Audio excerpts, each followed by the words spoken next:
محمد صلی اللہ علیہ وآلہ وسلم جب اس دنیا میں تشریف لائے تو کرۂ ارض کے سیاسی افق پر دو طاقتیں مرکزی حیثیت رکھتی تھیں، ایک رومن امپائر اور دوسری ایرانی سلطنت۔ رومن امپائر مسیحی مذہب کی نام لیوا تھی اور ایرانی سلطنت مجوسیت کی علمدار۔ ان دونوں ریاستوں میں 603 یعنی محمد صلی اللہ علیہ وسلم کی نبوت سے 8 برس پہلے خوفناک جنگوں کا آغاز ہوا۔ ان جنگوں کی وجہ یہ تھی کہ سلطنت روم میں قیصر ماریس کا تختہ الٹ دیا گیا اور اس کی جگہ فوکاس سلطنت پر قابض ہو گیا۔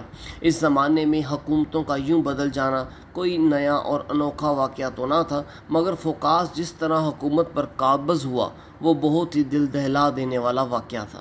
ایک تو فوکاس کا قیصر ماریس کے خاندان سے کوئی تعلق نہیں تھا، دوسرا یہ کہ اس نے قیصر ماریس کے پانچوں بیٹے اس کی آنکھوں کے سامنے ذبح کر دیے اور اس کے بعد اسے بھی موت کی نیند سلا دیا۔ پھر اس پر بس نہیں کیا بلکہ سب کے سروں کو کاٹ کر شہر کے بڑے بڑے چوراہوں میں لٹکا دیا گیا۔ چند دنوں کے بعد ماریس کی بیوی اور مفروض شہزادیوں کو بھی قتل کر دیا گیا۔ یوں پورے کا پورا خاندان انتہائی سفاکی سے ختم کیا گیا۔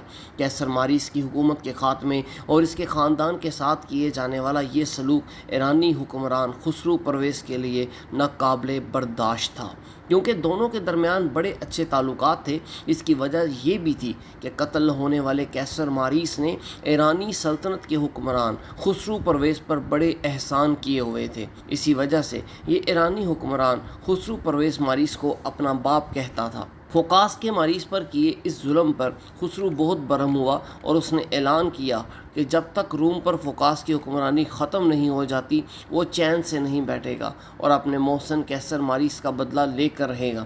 چنانچہ 603 میں اس نے روم پر حملہ کر دیا۔ چند ہی برسوں میں فوکاس کو شکستوں پر شکستیں دیتا ہوا شام کے ایک نامور شہر پہنچ گیا۔